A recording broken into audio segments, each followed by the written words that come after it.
back. In this video, we will understand nitrogen cycle. Water is important for us. Is nitrogen also important for us? Think. Yes, nitrogen is a very essential element for all living organisms. It is an important part of compounds like proteins, some vitamins, and nucleic acids, that is, deoxyribonucleic acid or DNA and ribonucleic acid or RNA. These compounds are essential for growth, maintenance, and reproduction. About 78% of the Earth's atmosphere is nitrogen gas. Though there is plenty of nitrogen in our atmosphere, many living organisms, including us, cannot use the nitrogen directly from the atmosphere. So how do animals and plants obtain nitrogen? Think about it. Let me tell you. Animals and plants obtain nitrogen in usable form such as ammonia, nitrates, and other usable forms of nitrogen with the help of nitrogen cycle. So what exactly is the nitrogen cycle?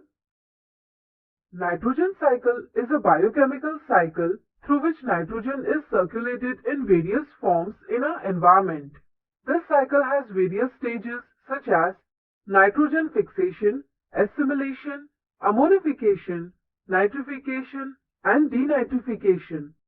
Now let's understand the stages of nitrogen cycle one by one. Nitrogen fixation. The conversion of gaseous nitrogen to a usable form such as ammonia or other compounds of nitrogen in the soil so that plants can use them is called nitrogen fixation. In the atmosphere, the nitrogen gas is converted to oxides of nitrogen with the help of energy generated during lightning and by using the energy from ultraviolet radiations. These oxides dissolve in water to give nitric and nitrous acids, which fall on land along with rain and become readily available for use by plants. Certain bacteria such as Rhizobium, Azotobacter, and Nostoc are called nitrogen-fixing bacteria because they are able to convert atmospheric nitrogen to nitrates and nitrites. Bacteria such as Rhizobium live in root nodules of leguminous plants and maintain symbiotic relationship with the plants. In symbiotic relationships, both the organisms are benefited from each other. Bacteria such as Azotobacter and Nostoc are free-living bacteria. Nitrogen can also be fixed industrially. For example, nitrogen is combined with hydrogen at high temperature and pressure to obtain ammonia. Later, it is converted into various fertilizers such as urea. The next stage is nitrification. You might be knowing that ammonia is a toxic gas. Therefore, it must be converted to a certain usable form. The process by which ammonia is converted into nitrite followed by nitrate in the soil with the help of bacteria is called nitrification. Bacteria such as Nitrosomonas oxidize the ammonia present in the soil and convert it into nitrite. Further, bacteria such as Nitrobacter oxidizes nitrites into nitrates, which is a form usable by plants. The next stage is assimilation. Plants absorb the usable form of nitrogen from the soil with the help of their roots and use them for formation of proteins and other essential compounds. Through the food web, the nitrogen is transported to other animals. Now let's talk about ammonification. The decomposition of compounds of nitrogen such as proteins, urea, etc. present in dead remains of plants and animals into ammonia is called ammonification. It is carried out by decomposers such as bacteria and fungi. This process increases the concentration of ammonia in the soil. Also, As they decompose the organic matter, it also helps in cleaning the environment naturally.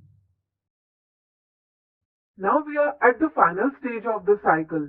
It is denitrification, the process in which nitrogen makes its way back into the atmosphere by conversion of nitrate into nitrogen gas with the help of bacteria such as Pseudomonas and Thiobacillus is called denitrification.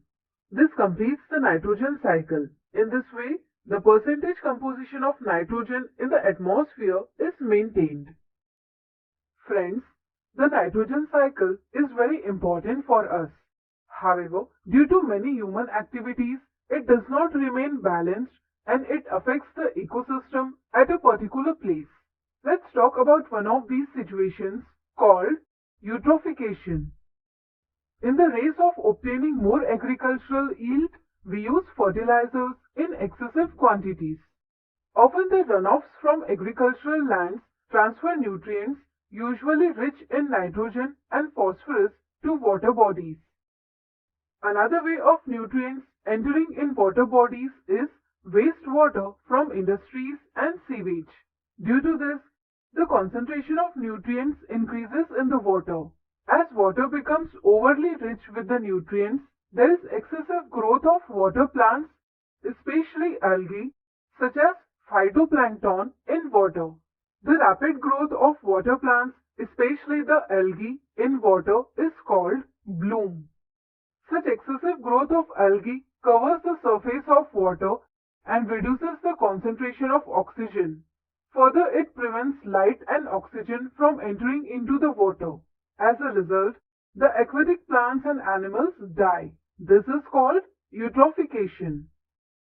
We must take preventive measures to avoid such conditions and conserve our environment, isn't it? So friends, what did we learn today? Yes, nitrogen is cycled in the environment with the help of nitrogen cycle. Various stages of the nitrogen cycle include nitrogen fixation, nitrification, assimilation, ammonification, and denitrification. And we also talked about eutrophication. Ation.